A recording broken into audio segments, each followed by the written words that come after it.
లో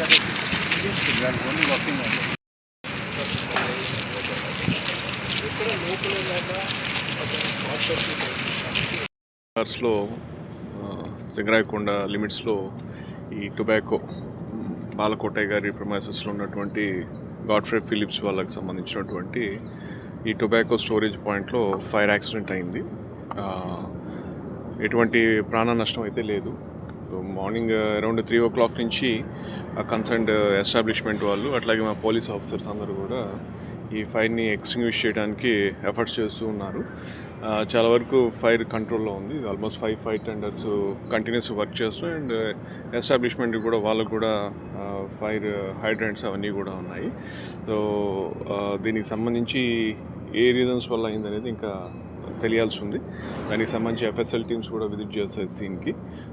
చేసిన తర్వాత దాని ప్రకారం accordingly what ever legal action that has to be taken అది తీసుకోవడం జరుగుతుంది. అది ఇంకా అంచనా వేస్తున్నారు. అరౌండ్ ఒక 10 million kgs దాకా అట్లా ఉంటుందని. సో దాని గురించి చూస్తున్నారు. ఫర్దర్గా దాని వాళ్ళు ఇచ్చే కంప్లైంట్ బట్టి అసెస్మెంట్ అంతా కూడా తర్వాత చేయడం జరుగుతుంది. ప్రాథమికంగా ఈ ప్రమాదం ఎలా జరిగిందని అనుకుంటున్నారు? అది ఇంకా ఇప్పుడు చెప్పే పరిస్థితి లేదు. లాస్ట్ నైట్ కొంత పవర్ ఫ్లక్చుయేషన్స్ ఉన్నాయని అది టెక్నికల్ టీం వచ్చి ఫైర్ డిపార్ట్మెంట్ వాళ్ళు మా ఎఫ్ఎస్ఎల్ టీం వాళ్ళు వచ్చి అసెస్ చేయడం జరుగుతుంది. తర్వాత దాని గురించి చెప్తాం. ఓకేనా?